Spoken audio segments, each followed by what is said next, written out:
zone tawa tamje pangbe chere tambe chune tenzebe kotam tela chaze lo. Muy bien, entonces aquí sobra dos sillas, ¿se puede prestar o no? ¿O vemos o no? Por ahí alguien que, sí, ¿no? Por aquí son de rueda, así que aprovechamos. Si alguien... sí.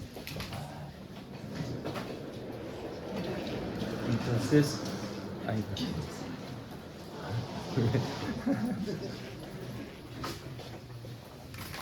si no, el estilo tibetano en el suelo.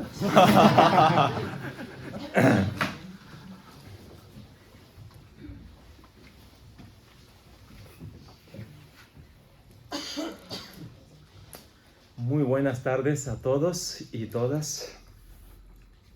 Entonces es un honor y placer de estar aquí con vosotros en una sala tan acogedora. Y agradezco al profesor Jesús y también todas las personas que me han ofrecido a tener un momento con vosotros y para debatirnos, ¿no? De una idea budista. Entonces os agradezco a todos vosotros a vuestras presencias. Entonces hoy charla que voy a hablar es un tema budista.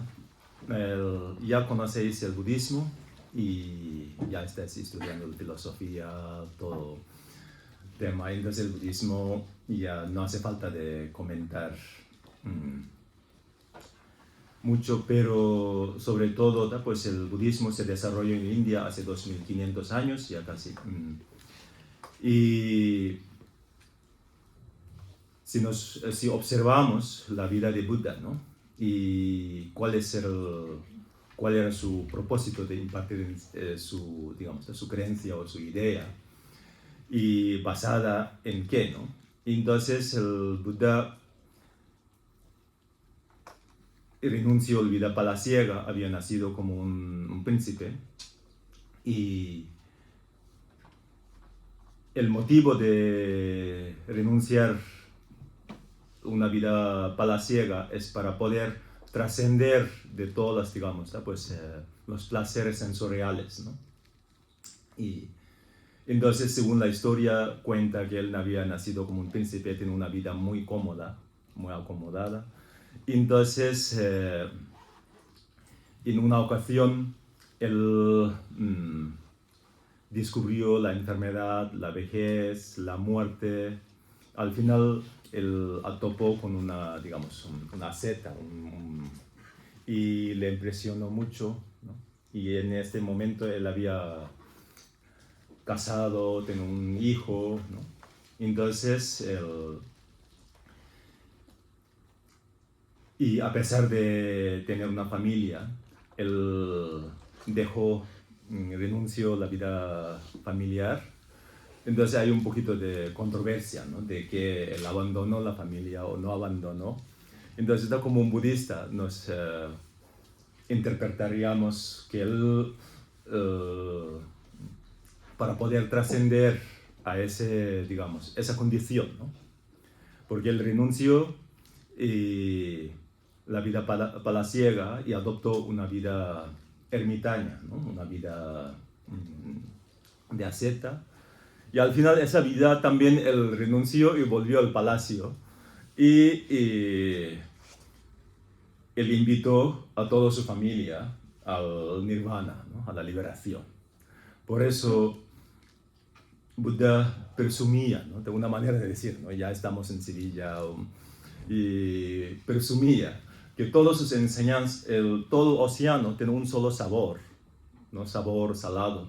Igual que todas sus enseñanzas tienen un sabor de la liberación, ¿no? Sabor de la libertad o liberación. Por eso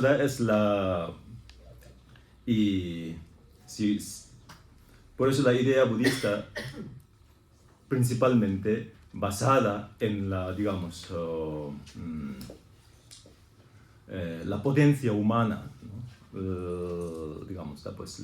La parte luminosa del humano, ¿no? Y por eso todas las enseñanzas de Buda os pueden resultar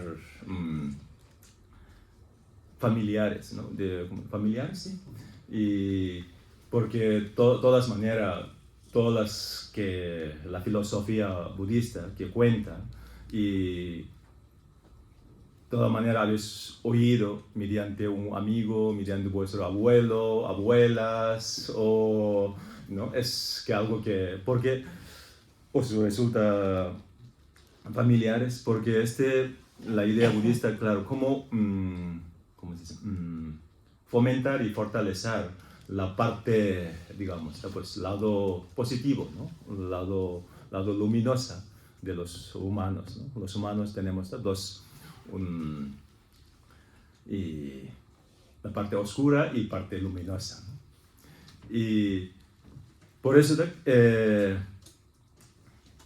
según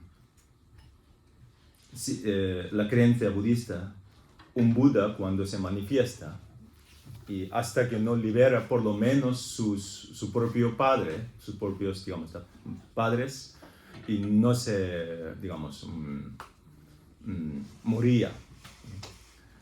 Su responsabilidad es digamos, atender a su padre. Por eso, claro, él renunció a la vida palaciega, después volvió al palacio y guió a toda su familia, ¿no? y hasta su mujer, y también porque Buda fue uno del primer maestro, podemos decir, que construyó convento de monja. Hasta este momento no existía convento de monja. Buda fue el primer maestro que se atrevió a construir un convento de monja, y hay un poquito de, digamos, pues, controversia, ¿no? Cuando su madrastra le solicitó y la ordenación, la completa, ¿no? La ordenación, entonces el Buda negó primero, ¿no? Primero negó, y durante una temporada, pero ella admiraba tanto a su, digamos, pues, su hijo adoptivo, y insistía, y al final él le aceptó, pero puso unas condiciones. Entonces ahí también, claro, ya estamos en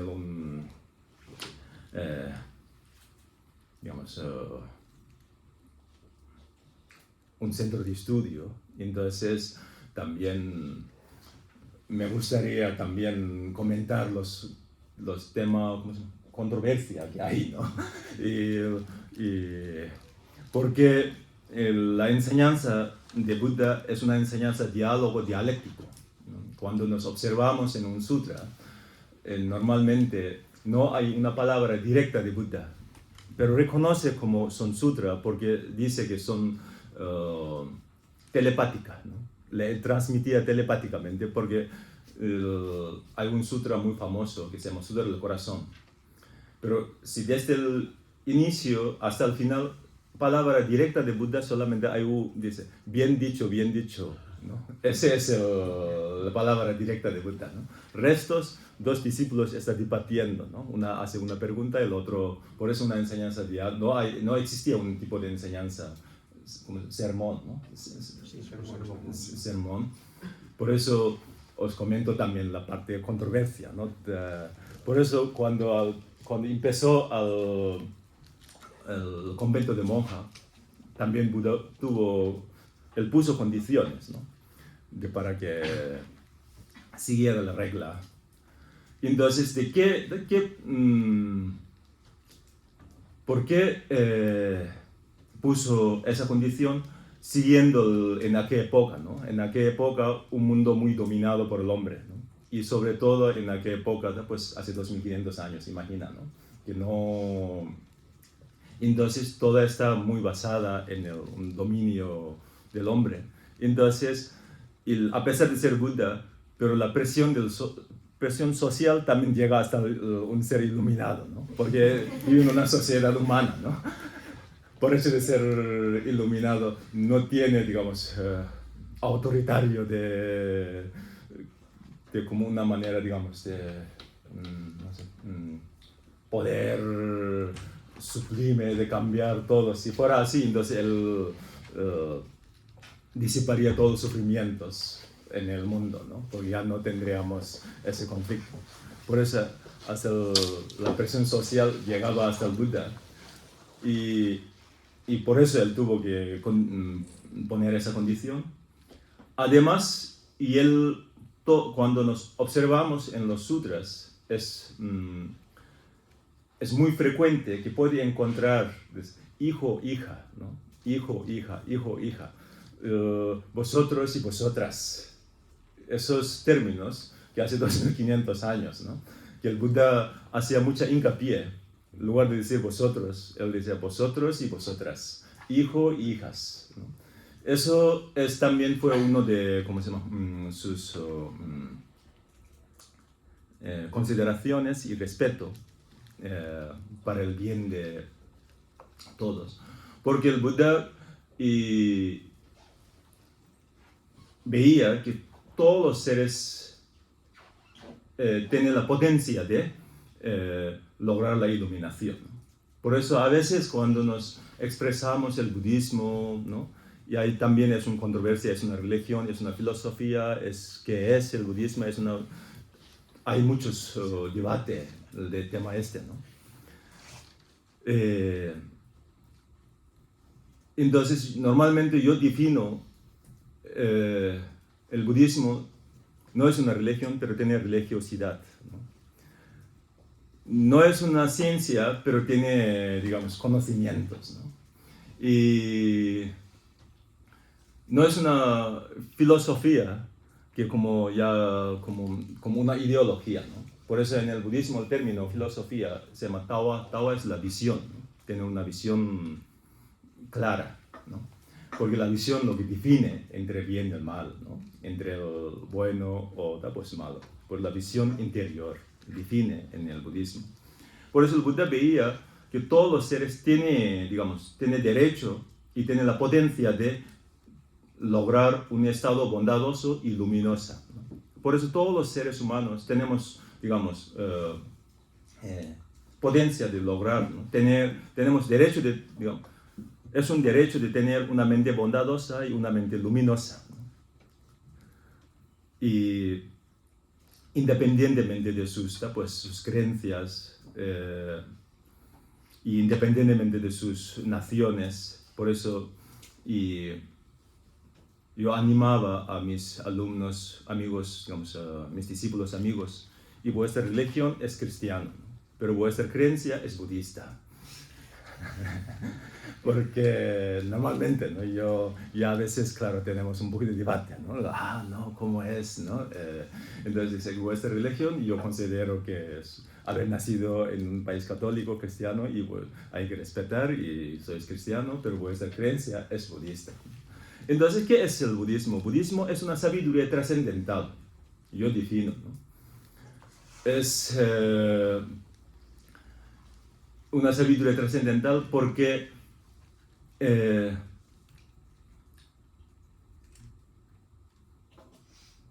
simplemente observando la vida de Buda, ¿no? Él nunca se quedó, obstruida en su vida, ¿no?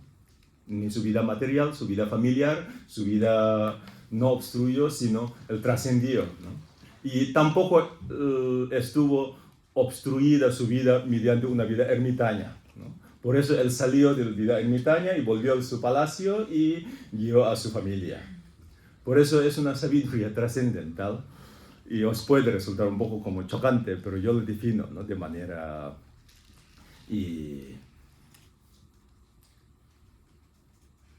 Por eso es como... también hay unos que cuentan que en el budismo hay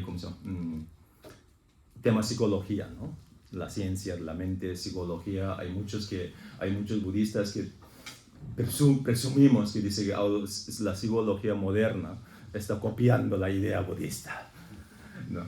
Yo creo que puede ser que haya una influencia, ¿no? Pero no necesariamente, sentido común, ¿no? basada en sentido común, basada en una cualidad humana.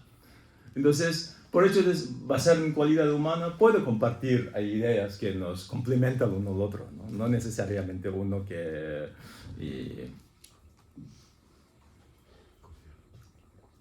copiar otro, etc., ¿no? Y también el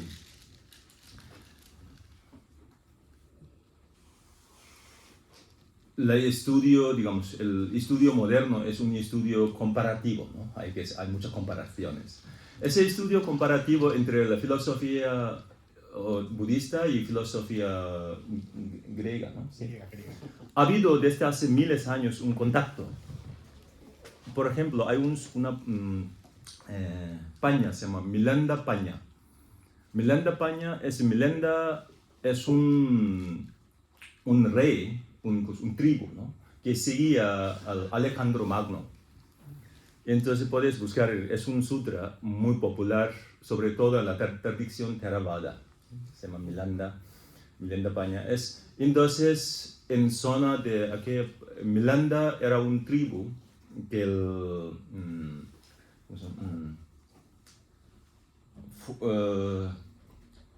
estuvo con Alejandro Magno y al fin y al cabo todos sus seguidores y sus ejércitos se instaló en una parte de Afganistán o Persia, por esa zona, porque en aquella época era una zona budista, ¿no? Entonces él acercó a un maestro budista, él acercó para predicar su creencia. Entonces hay un diálogo entre los dos. Entonces cuando él llegó con su ejército al maestro, entonces le dijo que tiene que hacer una pregunta. Entonces el maestro provocando para que el rey debatiera, ¿no? Entonces él dijo, ¿cómo tiene que responder? ¿Como su séquito o como un erudito, ¿no? Y entonces como un séquito, como un subyugado, ¿no? Súbdito. Entonces, claro, ya no puede hacer pregunta a su amo, ¿no? Entonces el rey le daba un poquito de apuro. Decía que, bueno, entonces me puede preguntar, podemos hablar como si fuera un amigo, ¿no? Como un erudito. Entonces, ahí empezó ese sutra, esa conversación, esa comunicación. Y cada vez que él atraía al ese monje, ese maestro, al final él se convirtió. Eso fue 100 años antes de Cristo. Desde aquella época, todavía eso se mantiene, ¿no? Y luego también en 1700 hubo un jesuita italiano que le estuvo al Tíbet para evangelizar al Tíbet, ¿no? Y practicar su creencia y con la idea. Cuando llegó al Tíbet, entonces él se dio cuenta que los tibetanos no convencían por convencer, sino necesitaban muchos argumentos, ¿no? Si no argumenta y no convencía, entonces él se hizo monje budista para poder rebatir contra la idea budista, ¿no? Y él se hizo monje budista, estudió el tibetano. Entonces, después de estudiar el tibetano, entonces él refutaba la idea budista, debatía, ¿no? Entonces, en aquella época el gobierno tibetano también fue muy amable y él cedió un terreno para que él pueda montar su propia iglesia. Y esa iglesia reconocida oficialmente. Entonces, y los monjes le encantaba cuando alguien debate contra ellos, ¿no? Y entonces divertía mucho, ¿no? Porque hay un texto muy popular en el budismo y se llama Lamrimchimo, Gran Tratado a la Iluminación, se llama, ¿no? Es un tratado basada en cómo meditar, ¿no? Progresivamente. Entonces, claro, eso fue un libro tibetano, primer libro tibetano que había traducido en el idioma extranjero, gracias a ese jesuita. porque él traducía ir cada verso por verso, y entonces abajo él negaba, refutaba, ¿no?, esa idea. Ya lo comentaba, traducía el texto en el italiano y ya le refutaba, ¿no? Y ese texto todavía, me parece que en un museo de Italia o por ahí se conserva, ¿no? Y luego un problema político del tema que hubo, yo creo que en aquella época, los mongoles, una cosa así, y ellos, todos, digamos, los extranjeros que vivían en el Tíbet, se regresaron, pero con la idea de volver al Tíbet. Por eso el gobierno tibetano mantuvo la iglesia sellada, ¿no?, porque nadie le puede... Por eso hace siglos en el Tíbet también existía catolicismo. Ahí todavía existe, y gracias a esos misioneros que había predicado, hay unos pueblos que seguían, ¿no? Son, digamos, aquí, son minorías, pero ahí existen. Por eso hay... eso comento para que os tenga una referencia, ¿no? Si el yoga jesuita se llama Desideri, ¿no? Desideri es, ya en Google os va a encontrar todas las informaciones, ¿no? Para que os resulte un poquito cómodo, para que hace 300 años hay occidentales curiosos que había viajado al Tíbet y para entrometerse en la vida tibetana, ¿no? Oh, es broma, ¿vale? Bueno, por eso, claro, y todos los seres humanos tenemos la potencia de tener una mente bondadosa y una mente luminosa, independientemente de sus, digamos, sexos, digamos, sus, no sé, nación, etc., ¿no? Por eso, Buda, la enseñanza de Buda principalmente, cómo obtener una mente bondadosa y luminosa, ¿no? Principalmente, ¿no? Y por eso, y en el mismo, el budismo, en los textos clásicos, se dice que un budista para alcanzar la budaidad, tiene que renunciar al budismo. Porque el budismo es un camino. Suena un poco chocante, ¿no? Suena chocante porque el budismo es un vehículo, ¿no? El camino, el vehículo. El camino, el vehículo, cuando llega al destino, tiene que renunciar. Si no te bajas del coche, no va a llegar al destino. Por eso es un dicho, un budista, para alcanzar la iluminación, tiene que renunciar a la iluminación. Entonces muchos budistas ya no se remueve, porque todavía estamos obstruido el propio budismo. Estamos estancados el budismo, por eso nos impide lograr la iluminación, ¿no? Y por eso, claro, había, os cuento un relato, ¿no? El balón, balón, ¿cómo se dice en español? Globo, ¿no? Había un señor que vendiendo globo. Entonces llegó un niño, dice: Señor, ¿el globo azul también se vuela? Dice: sí, vuela. ¿El rojo también? Sí. Y entonces el verde, sí, que vuela. Y llega un momento que, claro, él sigue preguntando: ¿el blanco también vuela? Sí. Y llega un momento que el que vende el globo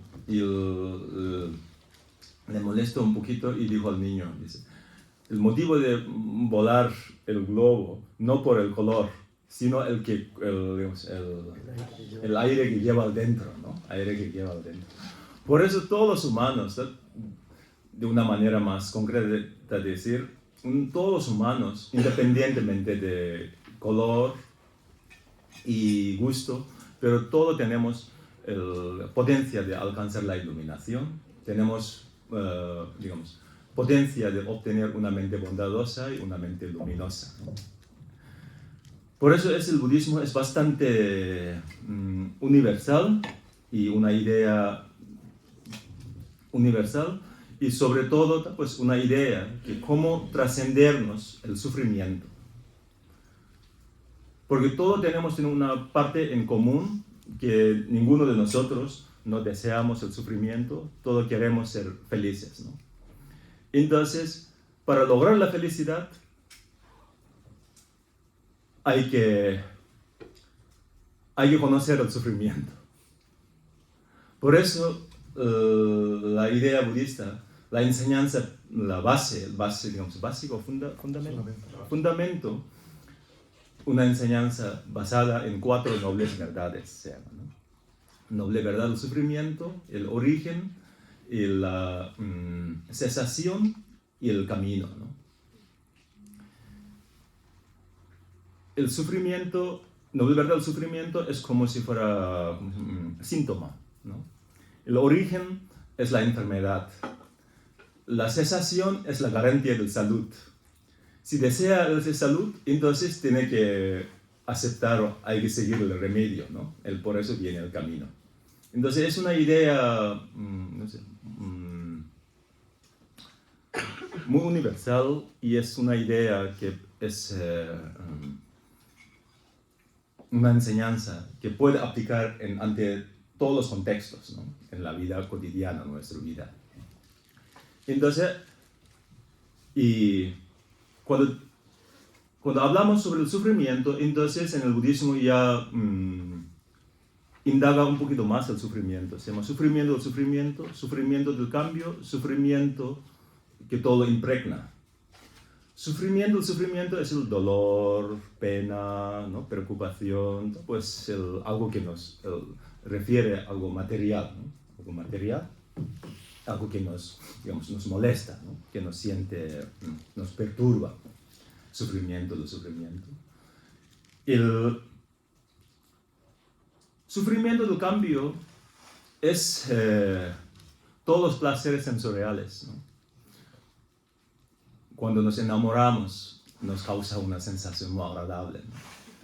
Entonces el primer contacto es un contacto muy agradable, de acaricia, ¿no? Acaricia, es suave, el tacto, el perfume, ¿no? Te transmite. Y sigue acariciando, ¿no? Tu pareja o tu enamorado te sigue acariciando, 5 minutos, 10 minutos, 15 minutos, ¿no? Sigue siendo la misma, digamos, misma mano, mismo perfume, mismo... Pero llega un momento, ya, por favor, ¿no? Ya, déjame, ya. Entonces, inicio con algo agradable, al fin y al cabo ya convirtiendo, ¿no? Es un problema.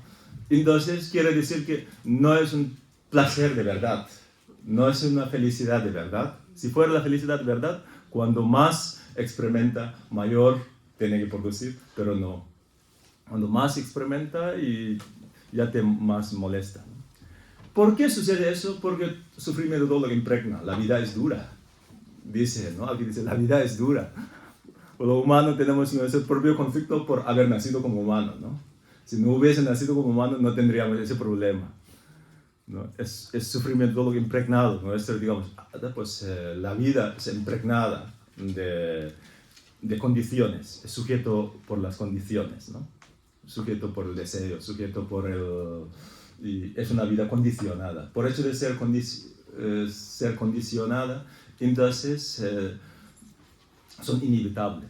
Por eso hay un dicho muy popular del budismo, dice, dolor es inevitable, el sufrimiento es opcional, ¿no? Entonces la vida, hay mucho dolor, dice, ay, qué dolor, ¿no? Es una expresión muy española o no sé, muy andaluza, ay, qué dolor, ¿no? La vida es dura. ¿Por qué? Pues, y debido a este motivo, ¿no? El sufrimiento todo lo que impregna. Entonces, ¿de dónde procede eso? Está el origen, ¿no? Cuando buscamos el origen, y entonces, origen viene emoción y karma. cuando la enfermedad, ¿no? El sufrimiento en sí, el dolor es como un síntoma, pero la enfermedad es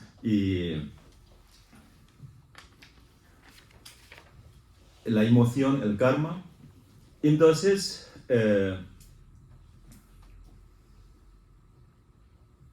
creemos en el karma y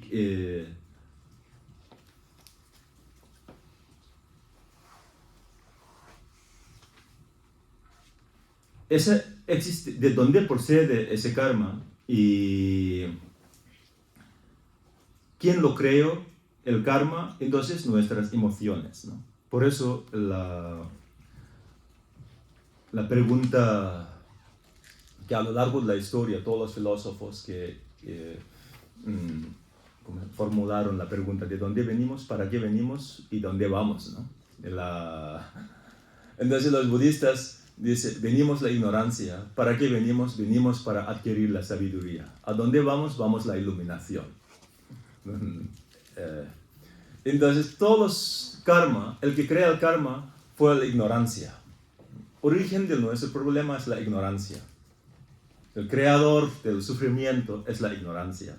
Debido a la ignorancia, entonces,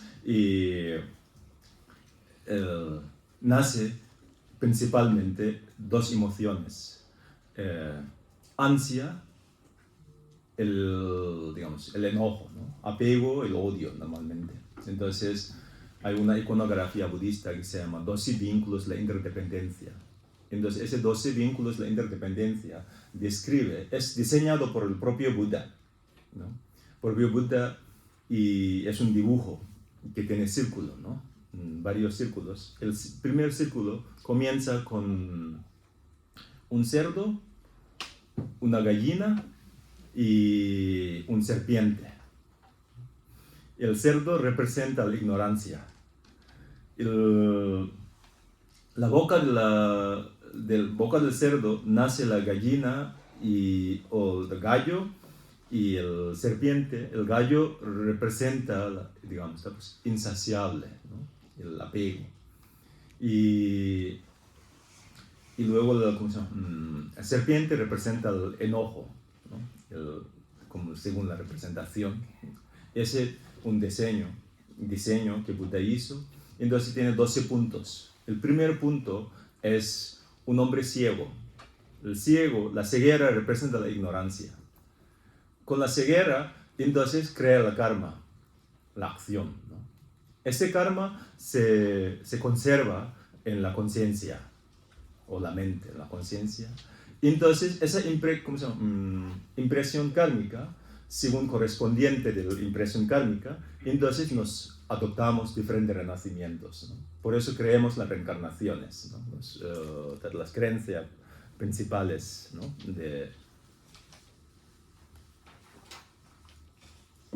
Por eso, pues, esas emociones, entonces, claro, cada día, ¿no? Siguiendo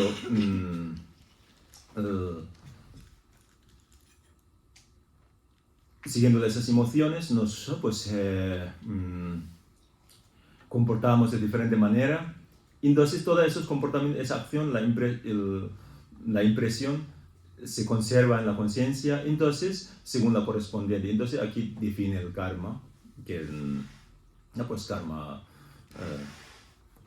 negativo, positivo, ¿no? Karma neutro. Entonces, por eso vienen diferentes renacimientos. Según el budismo, tenemos 6 reinos, ¿no? Es el reino de dioses, reino de los semidioses, reino del humano, espíritu hambrientos, animales, infiernos. Pero no hay nada de esos estados que sea definitivo. Porque todos los seres, por hecho de tener la conciencia, tienen la posibilidad de lograr la iluminación. Por eso, él garantiza la salud, la cesación. ¿Sí? Todos los sufrimientos pueden cesar. No importa qué clase de renacimiento uno adopta. Algún momento tiene que, el fin de conciencia, tiene que tener una conciencia luminosa. Porque, por hecho de tener el apego, la cara subyacente del apego es el amor. cara subyacente del enojo es la compasión. Cara subyacente de la ignorancia es la sabiduría. Por hecho de tener la ignorancia, tiene que tener la sabiduría. Es la idea, ¿no? Y por eso, siguiendo la creencia budista, todos nosotros, algún momento, tenemos que alcanzar la iluminación. Tenemos que iluminar la mente. No, ninguno de nosotros merecemos tener una mente oscura. Merecemos tener una mente bondadosa y mente luminosa, ¿no? Si sigue el camino, ¿no? Sigue el camino. Y entonces el camino, a la hora de seguir el camino, se llama, hay muchas prácticas, muchas meditaciones, pero lo más común se llama Octuple Noble Sendero. También es una idea muy resultado bastante familiar. Entonces, también Octuple Noble Sendero también está basada en una idea de un sentido común, ¿no? La primera se llama visión correcta. Si tú te adoptas una visión correcta, te va a tener más beneficio. Si te adoptas una visión incorrecta, te va a tener problema. Por eso la visión correcta, la primera. La visión budista ya basada en la bondad y la sabiduría. Cuando hablamos sobre la visión, entonces principalmente hay dos visiones: visión de la impermanencia y visión del vacuidad, visión de la vacía, ¿no? Visión de la impermanencia y la visión de vacía. Esas dos visiones fue el propio innovación de Buda en aquella época, ¿no? Hasta este momento, hasta 2500 años, no tenía esa idea del tema de la impermanencia y el tema de vacuidad, ¿no? Y por eso la visión y ¿por qué considera la visión de la impermanencia y visión del vacuidad son visión correcta? Porque son la visión de la realidad. Visión de la realidad. Nuestra realidad de la vida es transitoria, ¿no? Gracias a la impermanencia, tienes posibilidad de ser profesor, rector. Tenemos la posibilidad de algún día podemos tener un Ferrari, Maserati, ¿no? Si no, la bicicleta es el permanente, entonces tiene que montar toda vuestra vida la bicicleta. No tienes la esperanza de algún día poder tener un Maserati, ¿no? Porque es transitorio, es impermanente, ¿no? Por eso, gracias a la impermanencia, hay posibilidad de cambio, ¿no? Si no cambia, no gana, ¿no? Hace poco vi en una película española, dice que no cambia, no gana, ¿no? Porque gracias a nuestra existencia es cambiable, variable, por eso tenemos la posibilidad, ¿no? Gracias a la impermanencia tenemos la posibilidad de tener una mente luminosa como la mente omnisciente. El nivel máximo de la mente, según el budismo, se llama la mente omnisciente, una mente que conoce, ¿no? Y por eso el cambio no tiene una connotación negativa, sino tiene una connotación positiva, ¿no? Tiene una connotación, porque si no, muchas veces, claro, estamos acostumbrados a aferrar. Entonces el cambio nos cuesta. Y luego la visión del vacía, ¿no? La visión del vacía es... os cuento aquí un relato que dice, había un periódico, ¿no? Y acercó a un maestro a entrevistar. Entonces el periódico le preguntó al maestro, dice, ¿cuál sería el problema principal del mundo actual, ¿no? ¿El calentamiento global o la hambruna o la corrupción o la guerra? Entonces el maestro era tipo gallego. Dice, no, yo te voy a hacer una pregunta. ¿Quién eres tú? Le preguntó al maestro, ¿no? Entonces el periódico responde, soy periódico. Dice, bueno, es tu profesión, no eres tú. Entonces, ¿quién eres tú? Dice, y soy Lolo. Dice, es tu nombre. no eres tú. Y es un nombre, ¿no? Entonces, bueno, soy humano. Bueno, es tu especie, no eres tú. Entonces llega un momento que el hombre dijo, bueno, ya no sé quién soy yo. No sé quién soy yo. Entonces el maestro dijo, es el mayor problema del mundo actual. No sabemos quién somos, ¿no?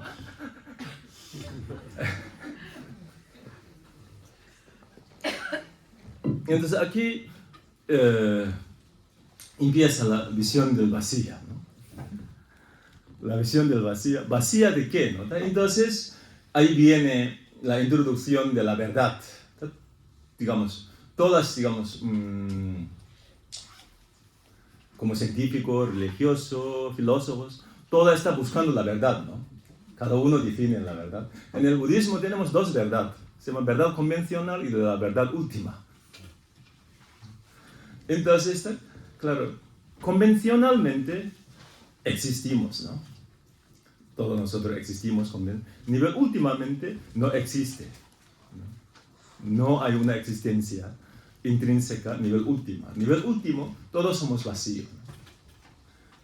El ser humano, pues aquí decimos agregados, ¿no? En el budismo hay 5 clases de agregados. Agregados de forma,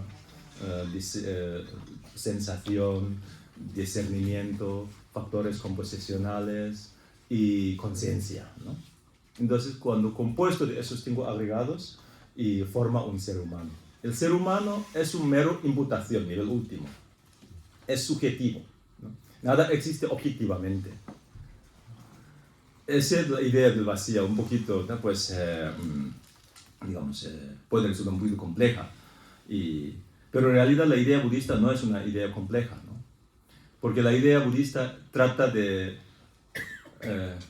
resolver un problema gordo con una solución simple. Ese es lo budista pretendemos, ¿no? Pero hasta dónde haber llegado a solucionar no lo sé, ¿no? No cada uno tiene que... Por eso, pues, la existencia, no hay una existencia vacía de qué, vacía de existencia intrínseca, vacía de existencia inherente. Nuestra existencia es interdependiente.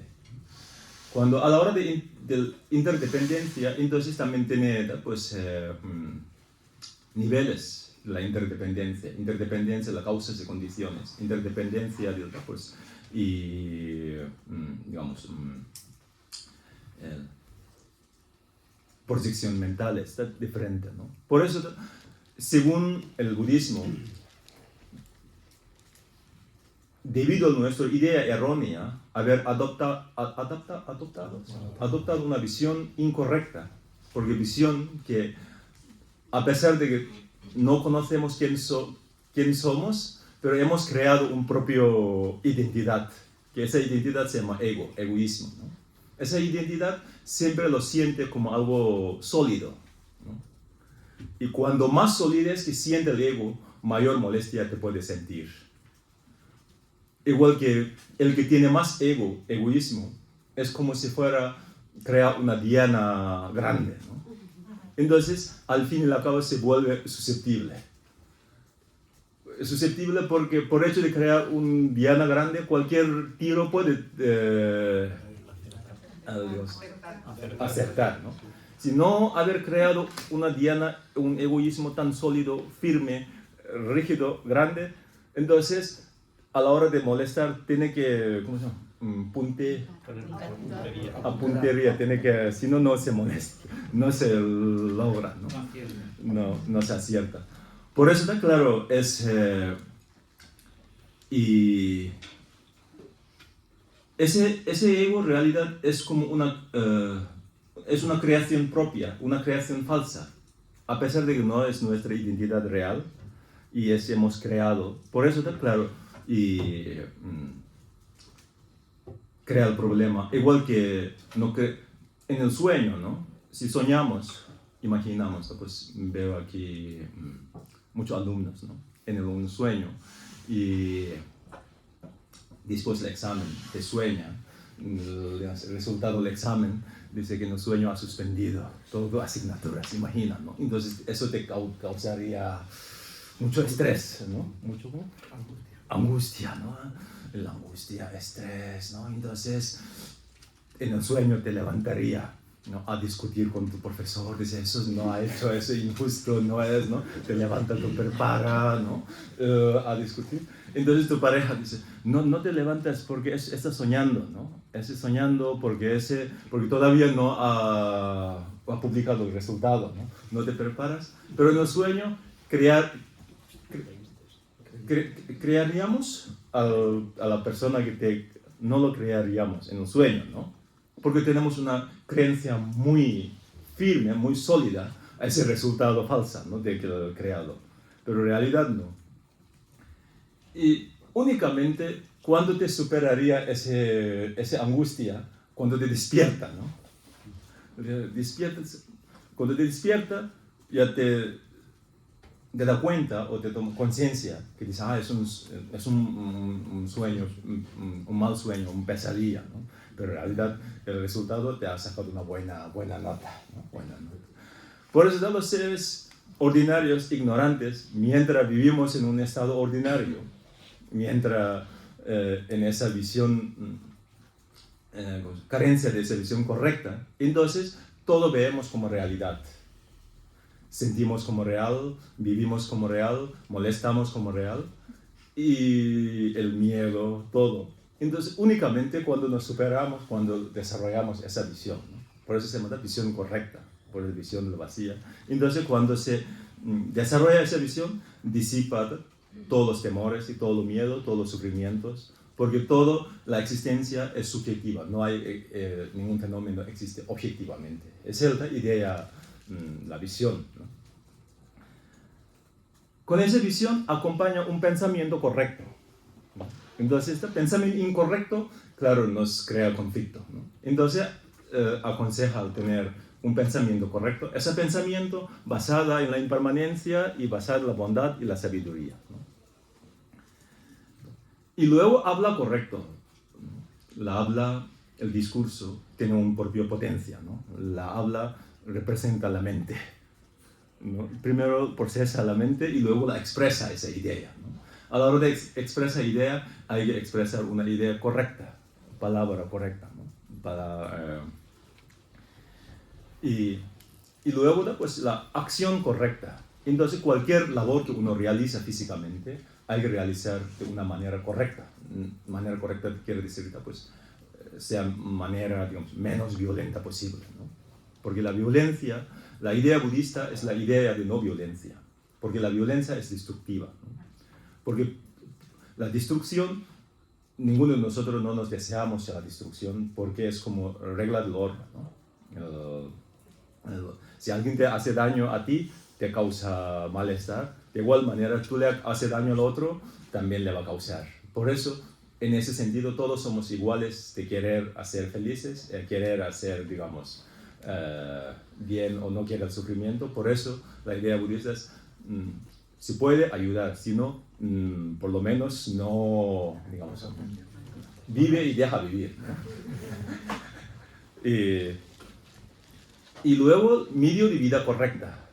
La medio de vida es muy importante en el budismo. La medio de vida correcta quiere decir que tu medio de vida no esté relacionado con el, digamos, el prejuicio de otros seres, ¿no? Y medio de vida correcta.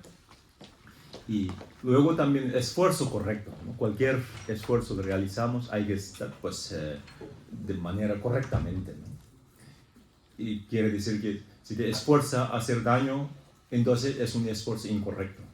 Si te esfuerza a ser, digamos, pues, constructivo, es un esfuerzo correcto, ¿no?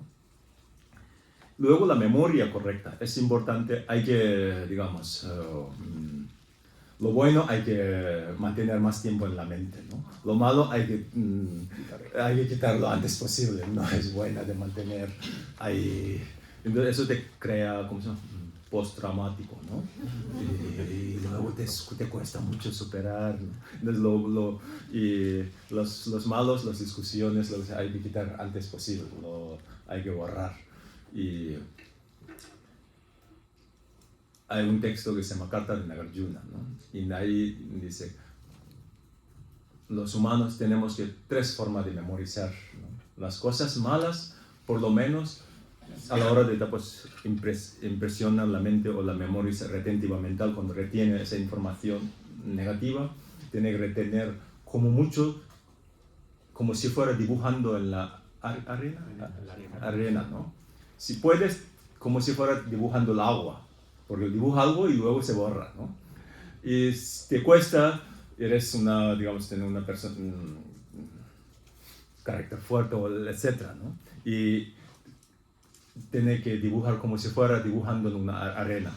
Pero por lo menos trata de no dibujar como tallándolo una roca. Las cosas buenas tiene que memorizar como si fuera tallando una roca, ¿no? Las cosas malas hay que borrar antes posible, ¿no? Si no, toxifica la mente, ¿no? Por eso la idea budista también es una idea de detox y tonificación. Detox y toning, ¿no? Desintoxifica y tonifica la conciencia, ¿no? Entonces, las sociedades hay que desintoxicar, hay que cultivar el músculo de la bondad y la sabiduría para que tenga una fuerza mental propia, ¿no? Y ¿por qué tiene que tener una fuerza mental propia esta? Pues para poder tomar el control de tu mente, convierte en su amo, no a su esclavo, ¿no? Porque si no nosotros, pues seguimos la mente sigue las emociones destructivas, esa emoción destructiva sigue el argumento de la ignorancia. Entonces, un dirigente ignorante siempre crea el problema, ¿no? A la hora de elegir un líder, hay que elegir tratamos de elegir un líder sabio, ¿no? Y luego, pues, la concentración correcta, ¿no? Hay que mantener la mente siempre, atención en el budismo también es muy importante para que estar atento. Y luego, samadhi, estabilidad mental o la meditación, ¿no? Para que tenga una mente, digamos, una salud mental, una estabilidad mental, la mente no sea tan, digamos, tan frágiles, ¿no? Entonces, mediante esos octuple noble sendero, entonces una persona puede lograr la cesación, ¿no? Puede, y tener una vida, digamos, pues, constructiva, ¿no? Tener una vida luminosa, una vida bondadosa. Sobre todo la idea budista está basada en la bondad y la sabiduría, ¿no? La compasión, esta pues significa en este contexto de una manera más resumida, acompañar la pena y cooperar digamos, la alegría. Esa es la idea budista de la compasión, ¿no? Acompañar la pena y cooperar la alegría para que...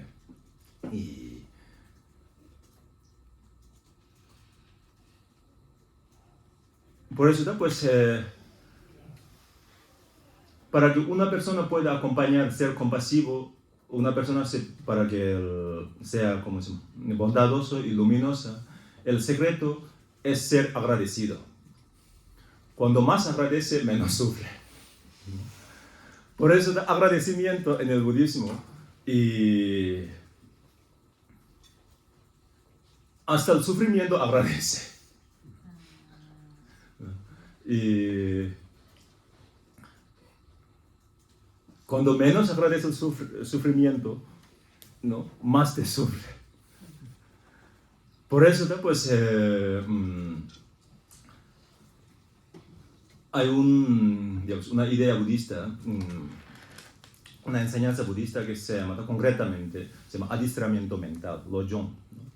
Esa enseñanza basada principalmente transforma la adversidad al camino, ¿no? Todas las adversidades trata de llevar algo constructivo, ¿no? Por eso este texto también,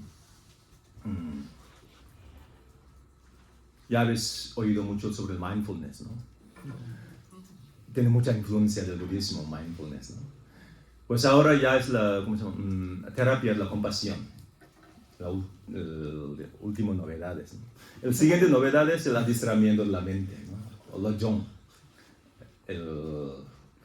Ya el mindfulness se ha convertido en una industrialización, ¿no? Ya es una industria, ¿no? Una industrialización. Hasta el reloj te dice que sea mindfulness, ¿no? Ahora, para que respira conscientemente. Todos nosotros respiramos. Pero ahora un reloj que te avisa si respira conscientemente, porque no respiramos conscientemente, ¿no? Hay muchas, pues no puedo decir que es una idea definitivamente budista, pero tiene mucha influencia de la idea budista sobre la atención, ¿no? Del mindfulness. Pues ahora la terapia de la compasión y al siguiente es el, vais a ver, llegará aquí pronto, ¿no? En el mercado, porque vivimos en un mundo mercado libre, ¿no? Ya llegará, pero bueno, ya es que es inevitable y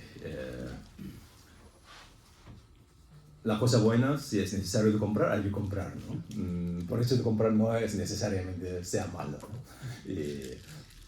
El consumismo es, digo, destructivo, pero por hecho de tu compra con conciencia no necesariamente sea destructivo. Bueno, entonces, pues,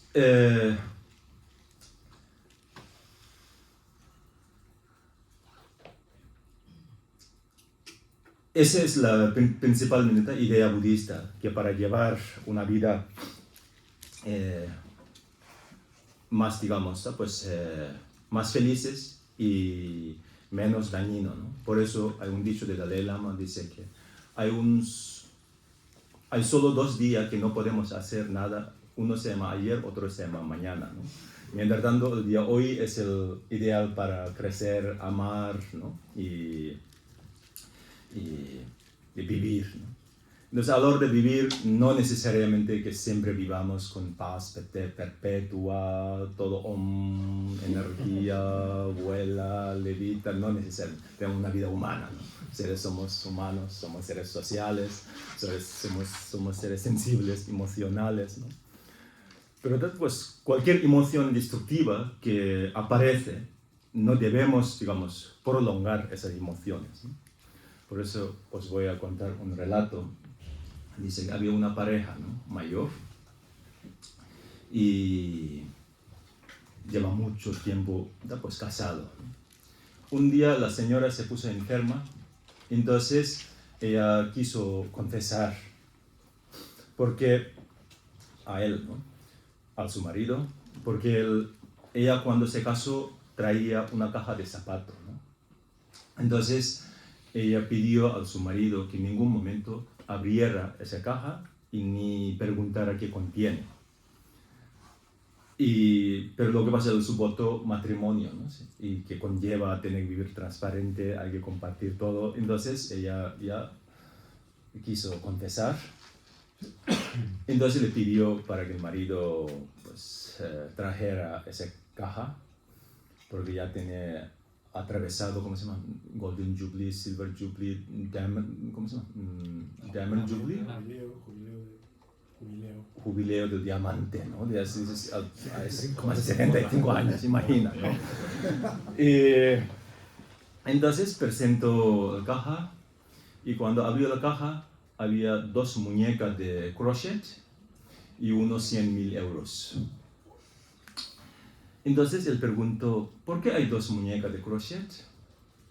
Entonces ella dijo, bueno, pues cuando ella se casó y su abuela aconsejó, si desea de tener una vida matrimonio exitosa, felices, siempre trata de evitar el enfrentamiento. Cada vez que ella se siente molestia contra su marido, ella cosía el muñeco de crochet. Entonces el hombre se puso muy contento. Bueno, llevamos tantos años, solo en 2 ocasiones ella puso, digamos, se enojó contra mí, se puso muy contento. Entonces lo más interesante viene, ¿no? Y luego dice, ¿por qué hay más de 100.000 euros? ¿Por qué? Por la venta de la muñeca, ¿no? Por la venta de la muñeca. Por eso de la vida viene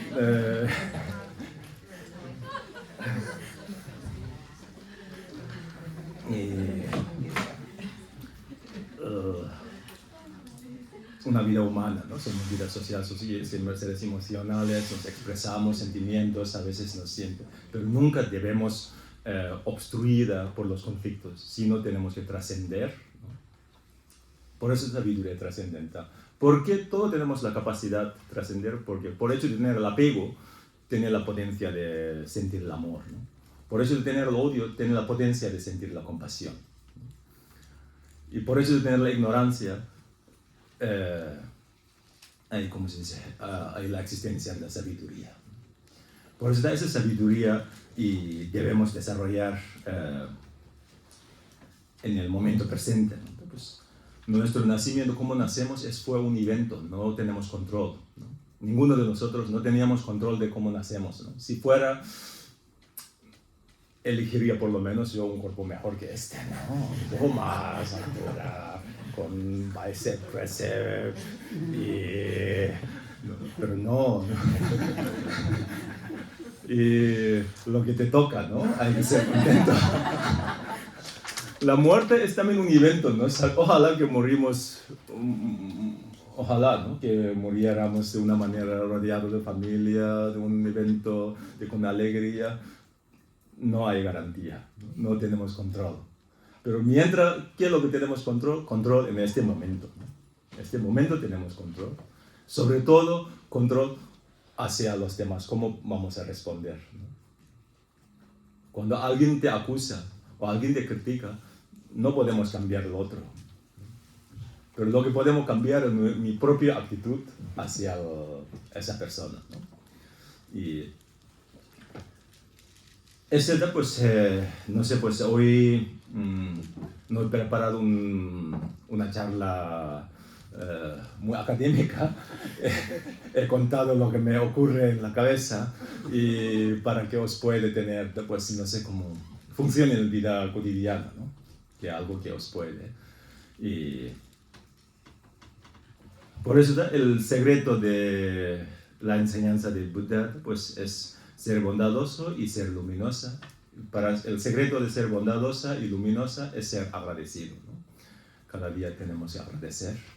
Cada mañana que nos levantamos hay que agradecer. Bueno, entonces con ese agradecimiento y ya vamos a hablar. Turno de preguntas. Sí, pregunta. Un fuerte aplauso a...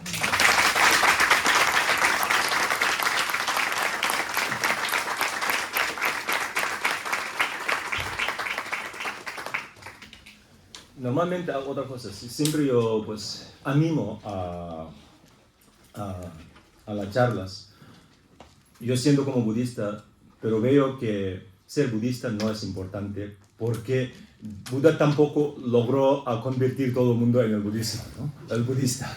Yo tampoco no pretendo, ¿no? Él no haber logrado. Pero lo más importante es ser constructivos, ser felices y ser bondadosa y ser, digamos, pues, menos ignorante, ¿no? Bueno, ya... Vais levantando la mano y podéis hacer las preguntas libremente y Por vais supuesto, respondiendo sí, sí. a todos, en el orden que queráis. Levantáis la mano y... Carlos. Buenas tardes, bueno, yo soy Carlos. Muchas gracias primero a Jesús por haber organizado esta actividad. Yo solamente he sido el mediante. Muchas gracias también a Miguel Ángel por haber propuesto el plan y por supuesto muchas gracias a usted, el maestro, por esta charla que nos ha concedido. Yo tampoco entiendo mucho esa reticencia de la academia por reconocer esta actividad como interesante para un proyecto, programa de doctorado, no sé cómo se llama. Y muchas veces pensamos que la filosofía piensa que no tiene nada que aprender de otras culturas y se equivoca erróneamente. Precisamente porque la filosofía en los últimos siglos se ha convertido más en sermón que en diálogo, pero bueno. Yo simplemente le quería preguntar, no estoy en condiciones de debatir mucho menos ahora mismo, aunque sería lo ideal.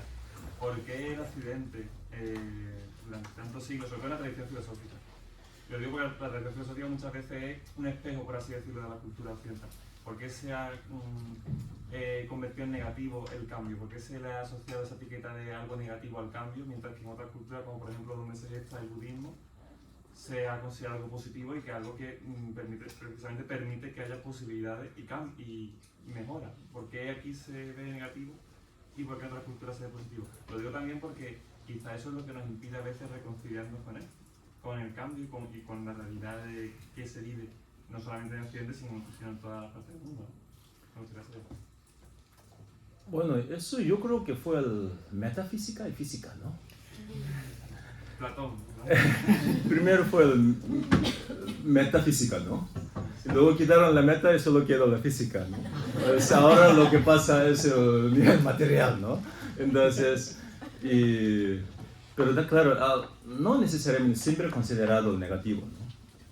Y todavía hay valor, veo, ¿no? Cada vez ya está revalorizando, ¿no? Porque el mundo que vivimos cada vez se está volviendo más sofisticado y más sofisticado. La vida debido a ese propio, digamos, sofisticada o sofisticación. Entonces, claro, necesitamos más apoyo espirituales, ¿no? Por eso, pues, para desear de tener una vida, digamos, una buena vida, yo creo que la vida es como 4 ruedas de coche, ¿no? Vida familiar, vida profesional y vida social y vida emocionales, ¿no? Todo tenemos que tener un buen estado. Pero cuando uno de esos ruedas se colapsa, hay necesidad una rueda repuesta en la vida espiritual. Entonces, por eso esa parte espiritual, parte filosófica, ya cada vez se está revalorizando, que siempre sea negativo, ¿no? Hasta hace poco sí, pues que es un mundo, un nuevo descubrimiento a nivel material. Cada vez estamos, bueno, hasta hace poco hemos vuelto muy materialista, ¿no? El valor. Entonces, por eso de la metafísica quitaron la meta y solo quedó la física y eso fue un motivo, ¿no?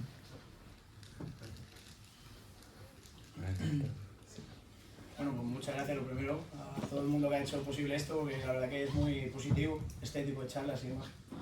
Y yo quería preguntarle, que ha comentado que Buda tenía una visión de que todas las personas tenían un alma, por así decirlo, bondadosa. Sí, claro. Y yo le quería preguntar qué opinión tiene sobre que si, yo también lo comparto, pienso a veces, que todo el mundo tenemos una visión bondadosa, queremos hacer el bien a los demás. Sí. Porque hay gente que parece que les gusta hacer sufrir a los demás, o a lo mejor inconscientemente hace sufrir a los demás. Perdón por la voz que... No, sí, claro. Claro, pues eso también, ¿no? Porque de momento su conciencia está dominado por, digamos, emociones destructivas, ¿no? Porque no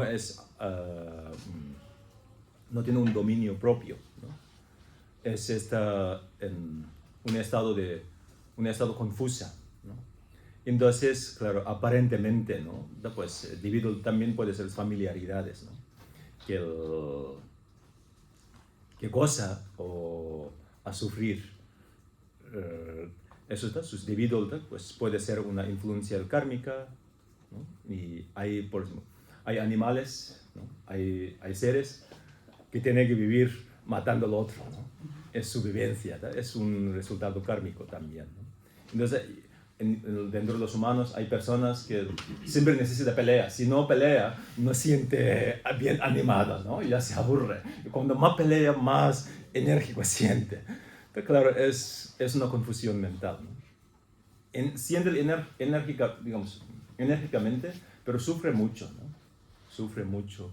Entonces, tiene, pues, su propia conciencia o su propio, digamos, está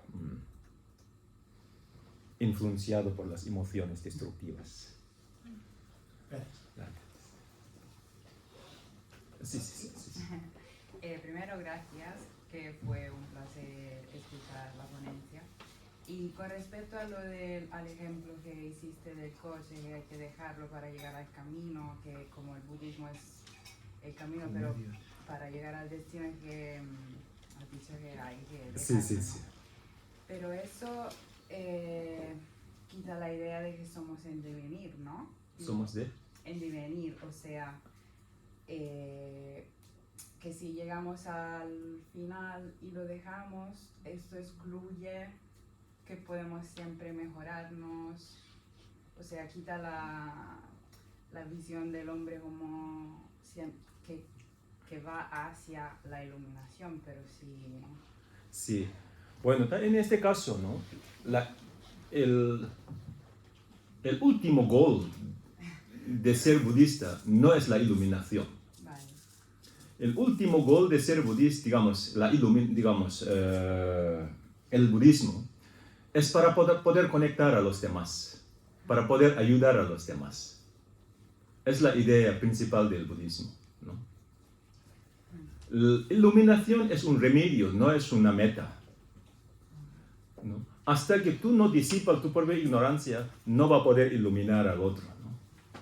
Por eso dice, según la idea budista, es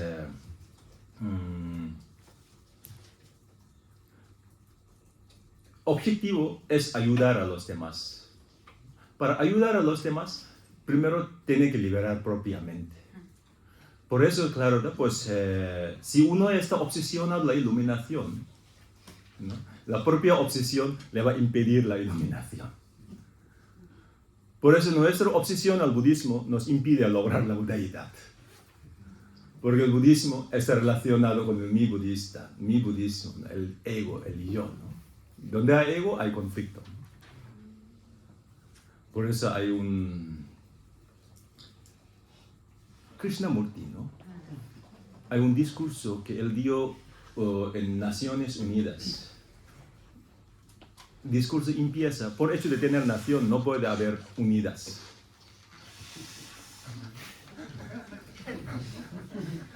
Es la idea, ¿no? Claro, ¿no? Entonces, porque claro, el propio, ¿no? Pues el egoísmo, ¿no? Que el mí, entonces ya viene una divisiones. Por eso está claro, dice, el budismo es el camino, ¿no? Entonces hay que, la iluminación no, por eso claro, ¿no? Pues, y amor incondicional y la compasión universal es digamos, el método principal del budismo. Entonces cuando uno está interesado a la iluminación, es un ser interesado, no es un ser incondicional. Por eso, claro, pues viene esa... por ese motivo, ¿no? Bueno, otra. Así. Así, sí. ¿Vale? Sí. Sí.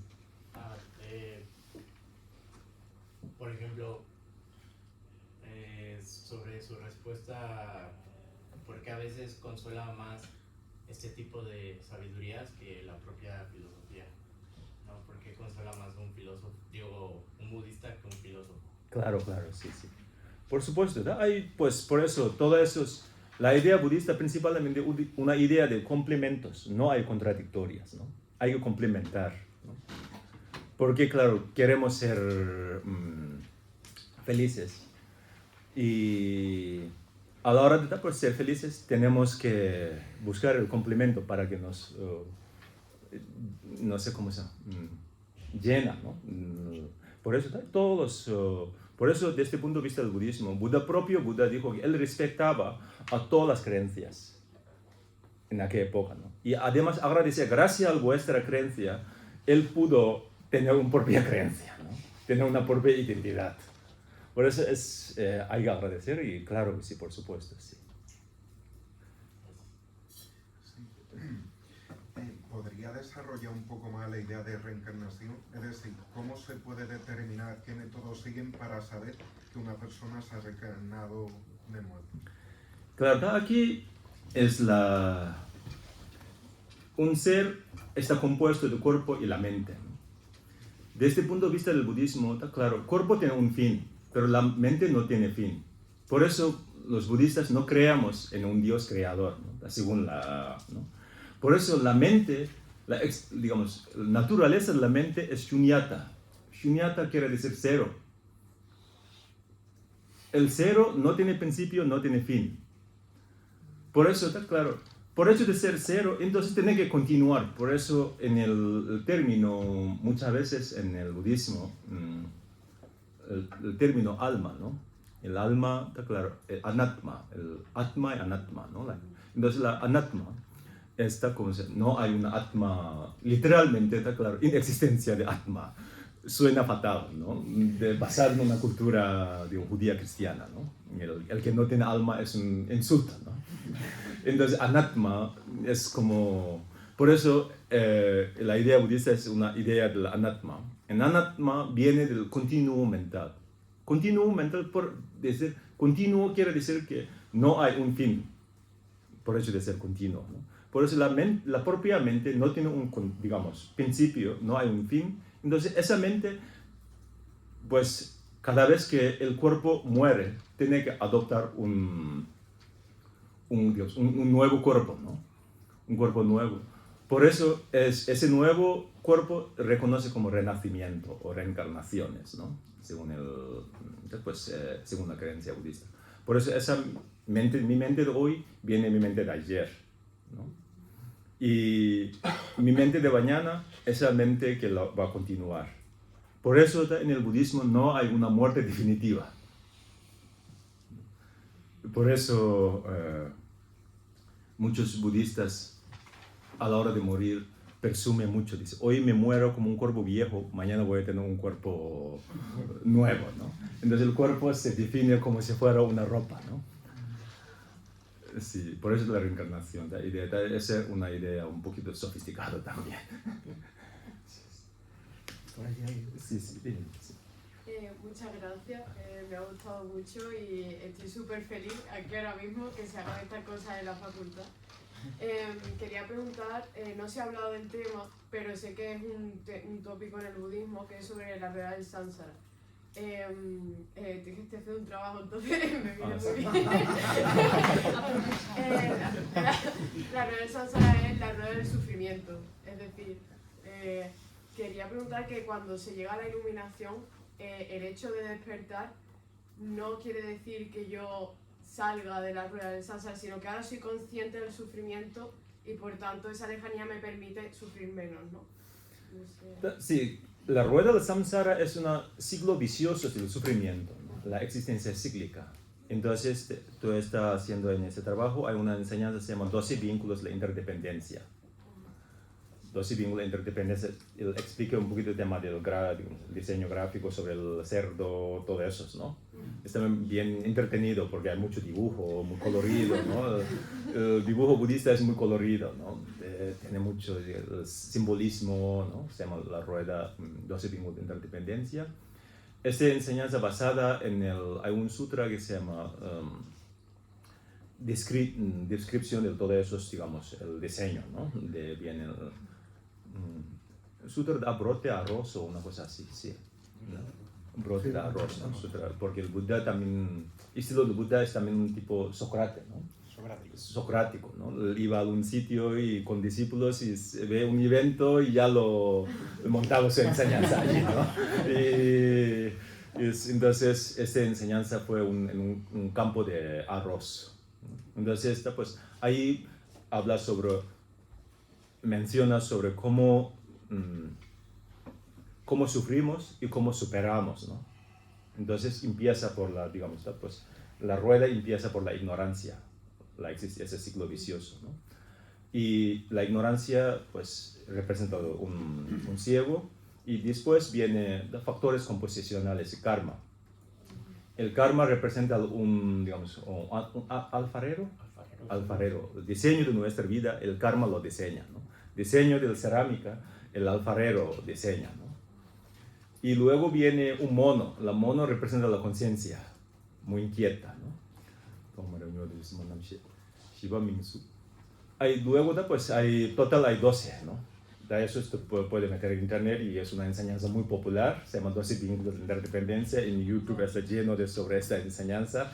Pero está claro, la rueda principal es todas esas ruedas y el círculo. Por eso hay una teoría que dice que el cero inventado por un monje budista. Hay una teoría, ¿no? Hay una teoría, pero hay no sé de quién tiene razón, pero hay una teoría. El cero, porque ese cero viene de Shunyata. Shunyata es el Shuni en hindi, ¿no? En lenguaje hindi, Shuni es el cero. Entonces, vacuidad es el Shunyata, la idea del vacuo. Por eso esos 12 vínculos, el círculo es un representativo, ¿no? El cero. Entonces, cuando usted observa en 12 vínculos de interdependencia, el dibujo, el base, el simbolismo, toda está por el círculo primer círculo, segundo círculo, tercer círculo, y por eso pues el origen es la ignorancia, la rueda del samsara, sí. El círculo suele ser la idea de perfección en muchas tradiciones. También puede ser, sí, perfección. eso sí, pues. Claro, samsara es literalmente significa dar vuelta. Jorwa, ¿no? Dar vuelta. Entonces estamos dando vuelta, que somos muy, ¿cómo se aquí dice? Muy rayados, ¿no?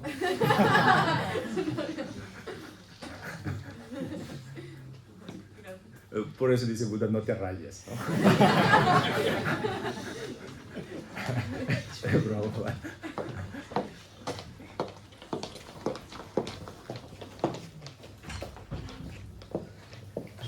Vale, sí, sí. Bueno, muchas gracias.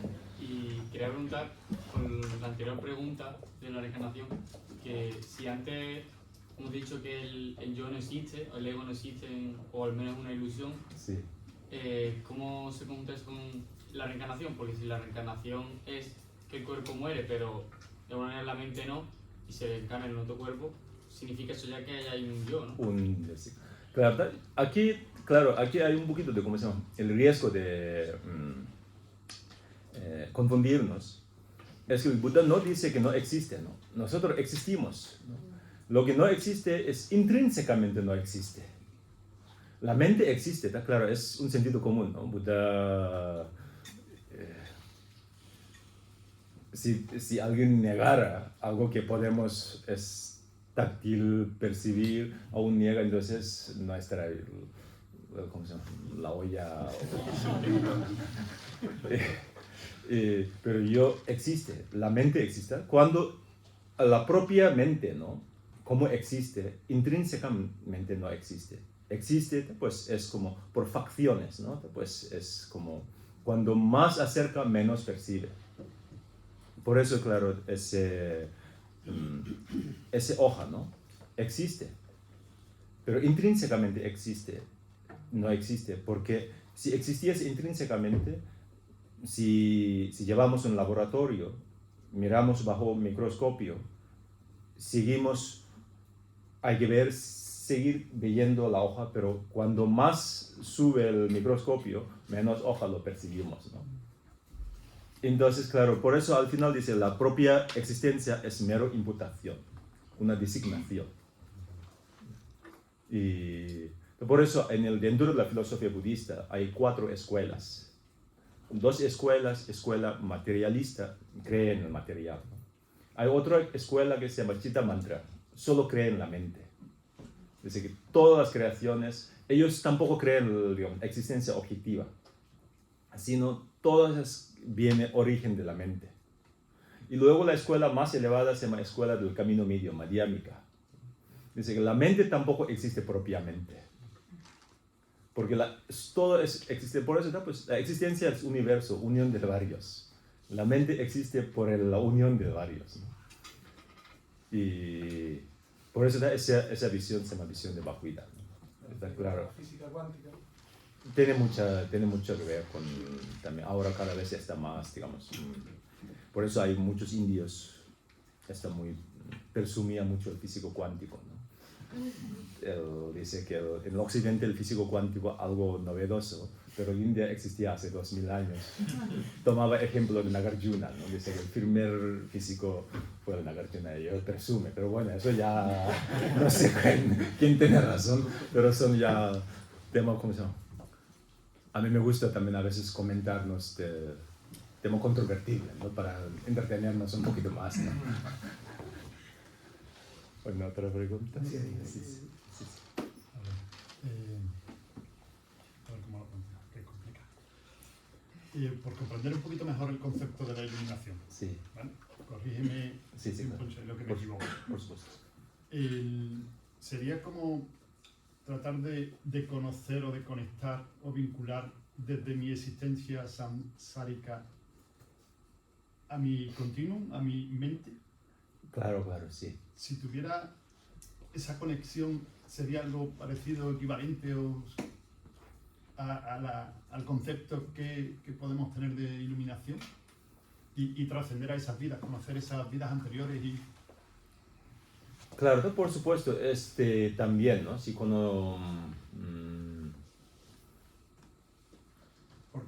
Porque el Buda, cuando él se ilumina, recuerda sus vidas anteriores. Existe una conexión desde su existencia samsárica a sus vidas anteriores. Por supuesto, De manera que sí. tiene que como que conectar con algo, ¿no? A través de esa iluminación, ¿no? ¿Eso es así o yo estoy...? Claro, también. Por eso samsara, el nirvana, también está correlacionado. Existe el samsara, por eso que, existe el nirvana, ¿no? Es interdependiente también. Por eso, claro, es nivel convencional, nivel último, ¿no?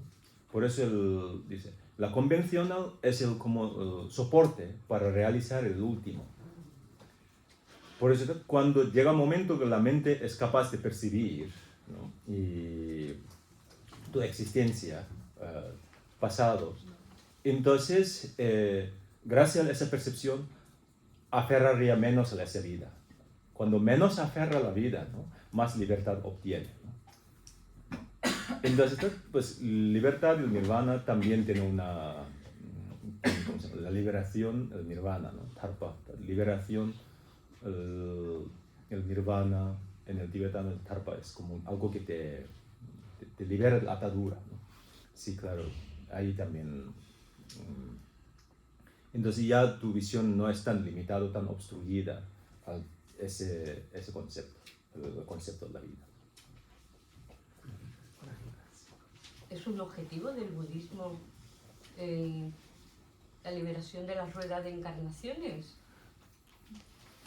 ¿Y cómo se consigue salirse de esa rueda de encarnación? Claro. Por eso, mediante el origen de la rueda es la ignorancia, ¿no?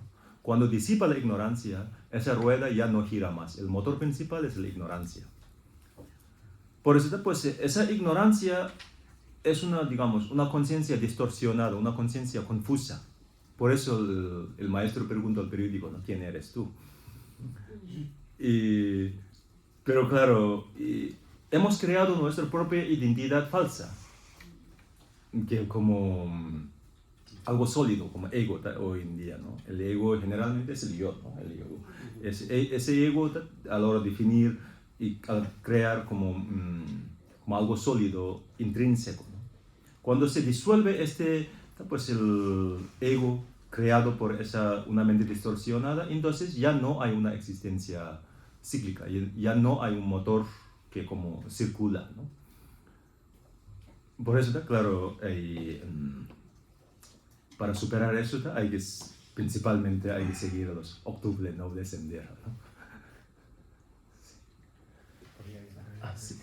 Desde el punto de vista occidental, para nosotros, por lo menos para mí, con ese pensamiento lineal que tenemos del camino de la vida, Sí. entonces en esa linealidad llegas a ese punto final de samadhi, donde tú ya estás en el límite de la iluminación, y como usted dice, pues no tiene sentido progresar, hay que bajarse de ese carro, ¿no? Sí. Pero claro, desde el punto de vista nuestro, en cualquiera de las religiones en las que nos movemos, la base salvífica que necesitamos desesperadamente, cuando tratamos de buscarla en esa linealidad, pues es difícil, ¿no? Entonces, evidentemente el budismo recurre no a la linealidad, sino a la circularidad. Entonces, ¿cuál es el elemento, vamos a decir, de salvación en el budismo? Salvación es la compasión. Pero tiene razón. En este contexto, en el budismo hay dos corrientes, ¿no? Cuando el Buda propio, y ahí se llama liberación individual y liberación universal. Entonces hay dos corrientes de las liberación individuales. Por ejemplo, imaginamos, ¿no? El año que viene va a haber inundaciones o no sé, un desastre, ¿no? Imaginamos, ¿no?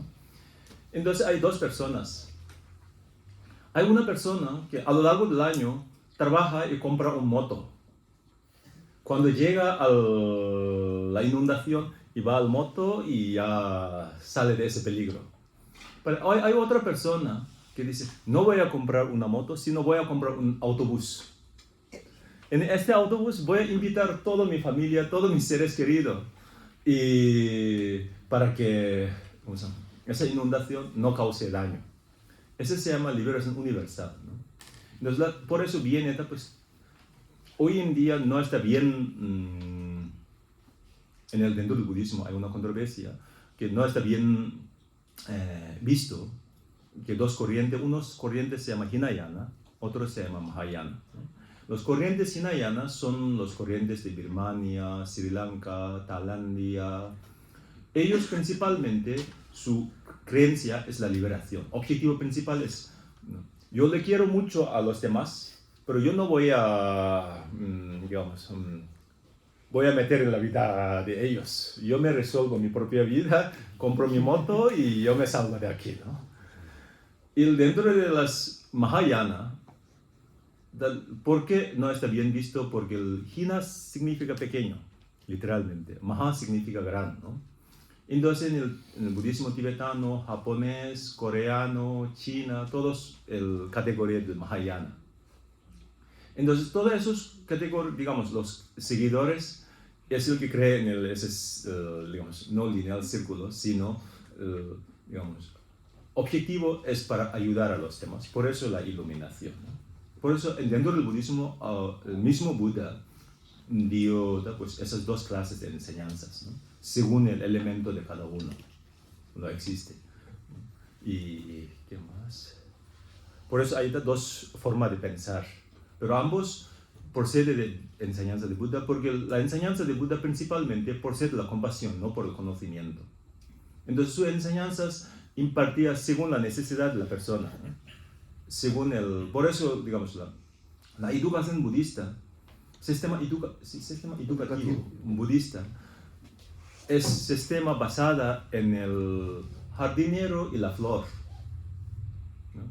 Jardinero y flor quiere decir que el jardinero nunca puede interferir el proceso del capullo, ¿no? Tiene que respetar a la flor según la necesidad de la planta, ¿no? Si es planta interior, tiene que meter más en las sombras, si necesita sol, entonces tiene que medir, pero siempre hay que respetar el elemento propio de la flor, ¿no?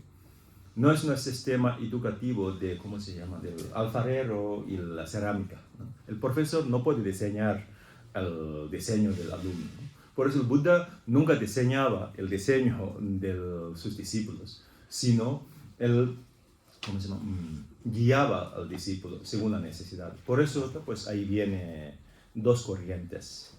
Corriente de liberación individual. Corrientes de liberación individuales, ellos objetivo es la liberación. Dice que yo me libero y ya no vuelvo a sufrir más. Pero desde el punto de vista de los Mahayana, dice que aún no ha llegado a su final. Tiene que iluminar. Si no lo ilumina, no va a poder ayudar a los demás. Está como, bueno, pues,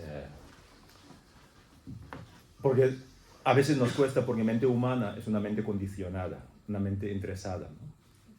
Por eso hay un dicho, una mente que basada en el bien y el mal. Por eso hay un dicho muy popular en el budismo, dice, una mala persona crea un karma y va al infierno. La buena persona crea un buen karma y va al cielo. Mientras el sabio trasciende el bien y el mal y va al nirvana. Entonces, claro, una mente, a veces, claro, entiendo, cuesta. Eso ha habido conflicto dentro del budismo, ¿no?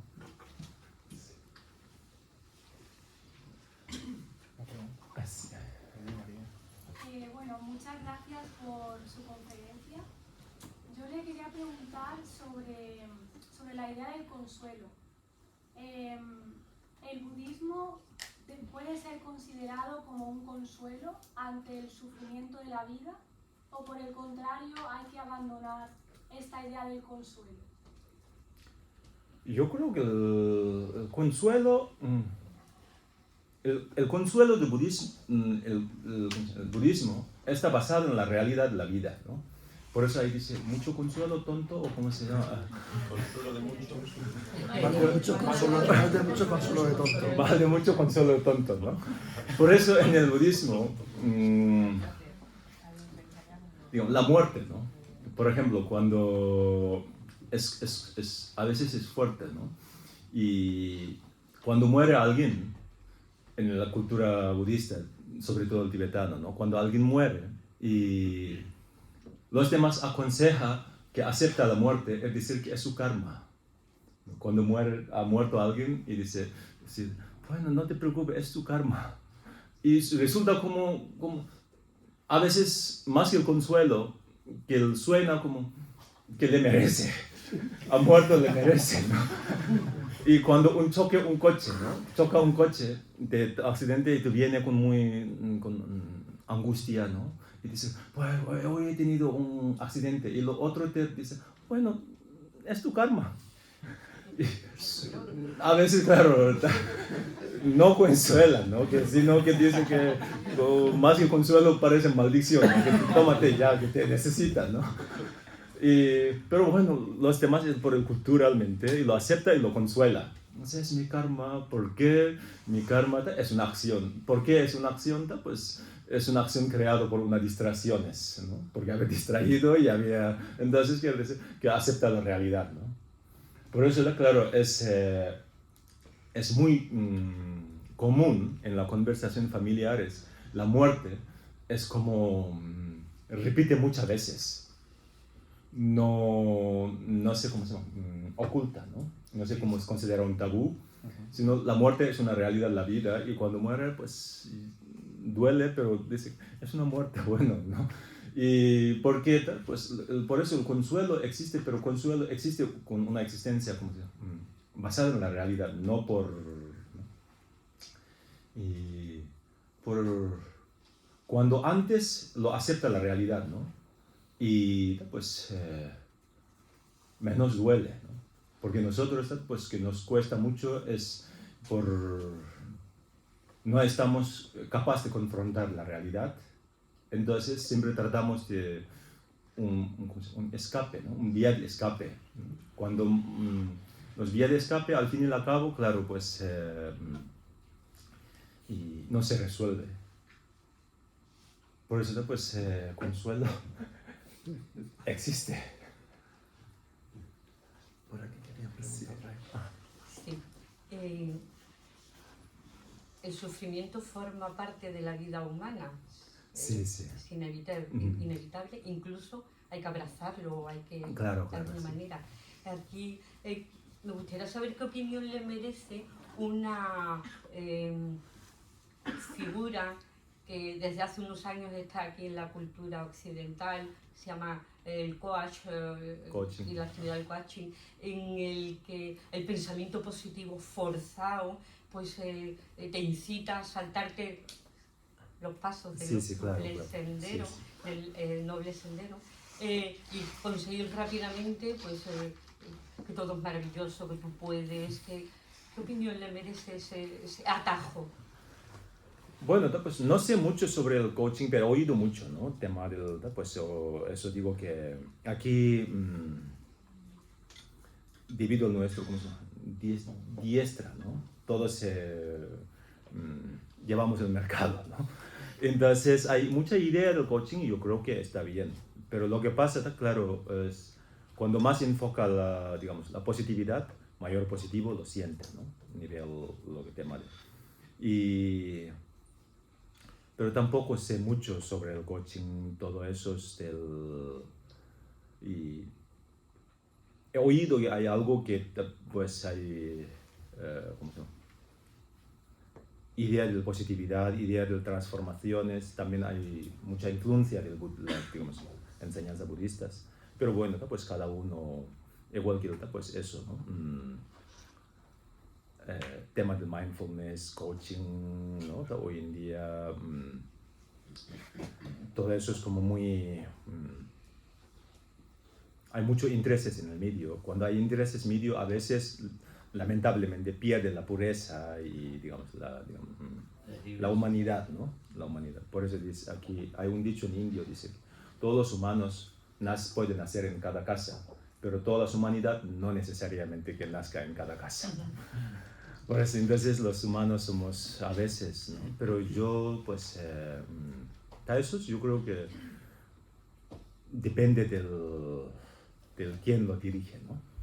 Quién lo toca, quién cómo. Entonces, eso. Por eso hay un dicho muy peculiar en el de Buda, dice, los monjes eruditos, tal como examináis bien el oro, quemándolo, cortándolo y raspándolo, así es como debéis aceptar mi palabra, no solo por respeto a mí, ¿no? Propio Buda dijo que hay que analizar, no hay que hacer una referencia a todo eso. Entonces, coaching, pues, puede tener su parte beneficioso y puede tener ahí, ¿cómo se llama?, manipulación humanas también. Por eso en el budismo principalmente la sabiduría, ¿no? Amor sin sabiduría es un problemático. El divorcio viene del amor. Si no haber enamorado, no el divorciaría. Por eso sin amor no podemos vivir, ¿no? Pero claro, ¿no?, con amor viene mucho problema, ¿no? Y entonces, sin él, claro, hay que añadir el condimento de la sabiduría, ¿no?, para que ese amor sea, digamos, pues, más constructivo, ¿no? Por eso el coaching con sabiduría yo creo que es también importante, igual que el mindfulness. El mindfulness sin sabiduría es un estreñimiento.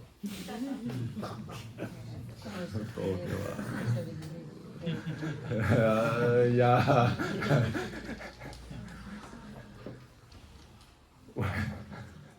¿Alguna pregunta más? Una más. Hay dos por ahí. Sí.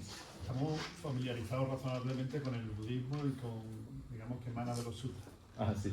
Pero el budismo que viene del Tantra, en pocas palabras, ¿cómo lo definiría? Claro, es también un tema controvertido, el tema del Tantra y la sexualidad. Ahí ya también mucho, ¿no? Pero en realidad en el budismo existe el Tantra. El propósito del Tantra es como la idea del, ¿cómo se llama?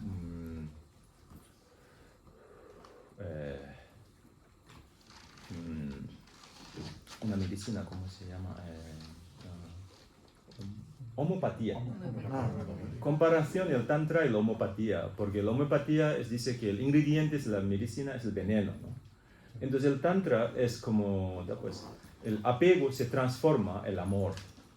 El odio se transforma en la compasión. No refuta, digamos, el sutra principalmente es la técnica sutra es una técnica de enfrentamiento, ¿no? Es malo y yo lo refuto. El Tantra, su técnica dice, no hay que negar nada. Yo puedo abrazar y puedo sacar el partido de la resiliencia o el partido propio. Por eso ¿no?, utiliza más la energía, los canales, ¿no?, porque el cuerpo y la mente está relacionado mediante la energía. Entonces el trabajo del Tantra principalmente, primero, como se dice, remueve tus emociones. Una vez que está removido todas las emociones, entonces reconoce las emociones y trata de dominar por el propio reconocimiento. Por eso, pues, es una práctica considerada más elevada y una práctica discreta, no es muy pública. Por eso hay muchos dominios de la energía, canales, habla mucho, ¿no? Sí. Así. Bueno, primeramente agradecer a usted y a todos los implicados en la organización de esta conferencia. Y la cuestión sería sobre la violencia, el empleo de la violencia en el budismo y su contraparte en la cultura occidental. En la cultura occidental es como que se ve la violencia como un medio más y dependiendo del fin que persiga esa violencia, se ve como justificable o no. Hay determinados fines los cuales justifican la violencia, como pueden ser, por ejemplo, la defensa propia, la defensa de un bien común, etcétera, ¿no? Entonces, claro, eso hay muchos europeos que, aunque sí es cierto que es una cosmovisión endógena, lo ven como de sentido común, ¿no? Este palabra reciente que se acuñó de eurocentrismo, ¿no? Entonces, una misión muy noble que es difundir las enseñanzas del Buda, ¿cómo haría usted dialécticamente para intentar hacer ver a un europeo que considera que el uso de la violencia justificada es de sentido común? ¿Cómo haría usted para hacerle ver que no es tanto de sentido común, sino que tiene más matices de lo que él se cree? Bueno, para mí, pues, la violencia no hay justificaciones. Yo siempre lo considero. Por eso hay un dicho, si quiere paz, prepara la guerra, ¿no? Hay un dicho, ¿no? De aquí, sí.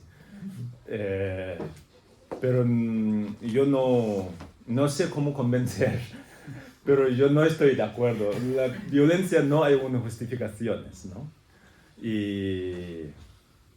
Pero lo que pasa en el budismo, también una anécdota que suele contar de una vida previa de Buda, ¿no? Y uno de vida previa de Buda era un capitán de barco, ¿no? Entonces él llevaba 499 pasajeros, todos son comerciantes. Entonces en el trayecto del barco había un hombre que ocurrió una idea de matar 499 personas y llevar todas las mercancías. Y Buda supo la idea, que el planteamiento, ¿no?, de ese hombre, y acercó y le suplicó, porque eso no se hace, eso no. Cuando más suplicaba y menos, digamos, aceptaba, ¿no? Al fin y al cabo, Buda resultó que la única manera de salvar la vida de 499 personas, el karma de haber matado a 499 personas, él tuvo que asesinar a esa persona. Mató a esa persona. Entonces hay un debate, ¿no? Un debate que dice, entonces claro, él salvó 499 personas y mató a ese hombre, ¿no? Debido a la acción de matar, acumuló mérito. Pues para alcanzar la iluminación en el budismo hay que, dice, da un dicho, hay que acumular mérito durante 3 eones, ¿no? Ese es el tiempo.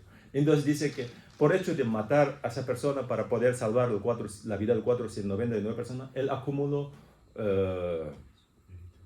digamos, mérito de 1 eón. Pero tuvo que renacer en el reino de infierno durante un instante. Por la justificación de matar es una acción dañina, ¿no? Él mató con el amor. Por eso está claro, es, según la regla sutra, según la regla, digamos, antes dije, hay 2 corrientes, ¿no? Hinayana y Mahayana. Los Hinayana, la regla Hinayana es, los demás me maten, voy a permitir que me mate, pero yo no voy a matándole. Por eso hubo una degeneración del budismo en la India, cuando hubo, ¿cómo se llama? De los Turquía, los del turco, ¿cómo se llama? ¿Cómo se llama? Un imperio turcos. Los otomanos, ¿cómo se llama?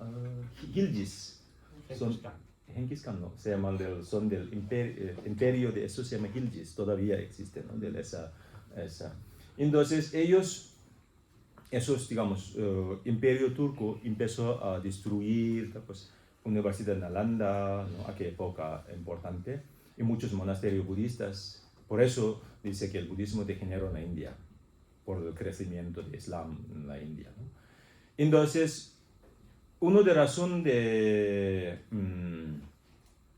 que resultó de esas tribus Gilgis, cuando entraron, muchos monjes degollaban, pero entraban a su meditación y no defendían el monasterio.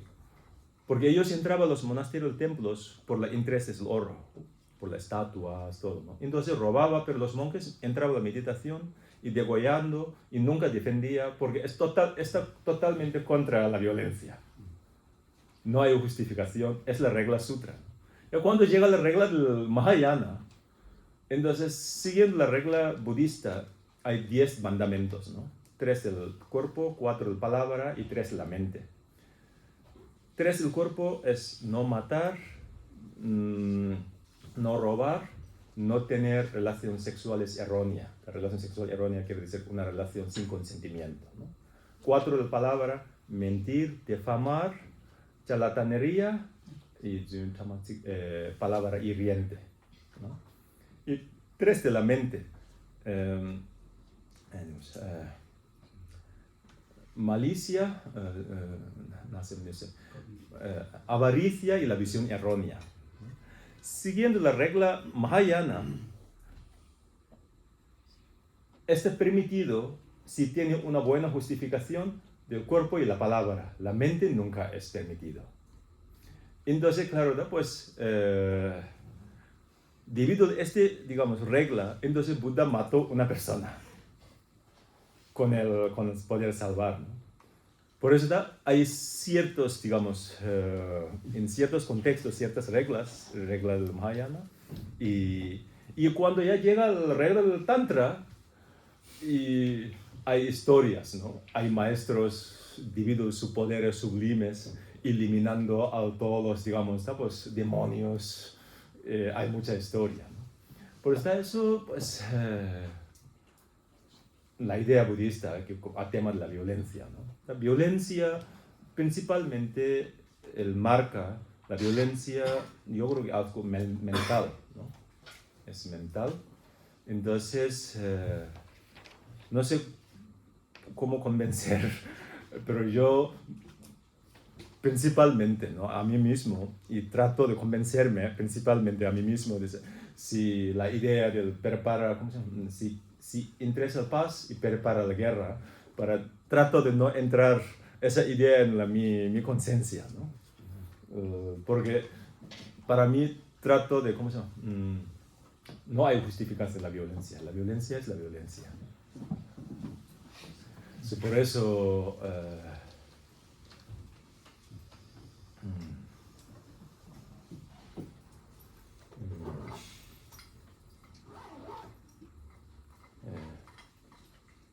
sí, pues bueno,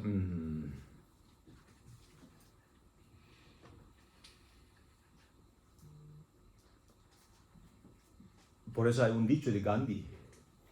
Él dijo que en toda su vida, él solo logró, digamos, introducir estado de no violencia a una sola persona en su vida, ¿no?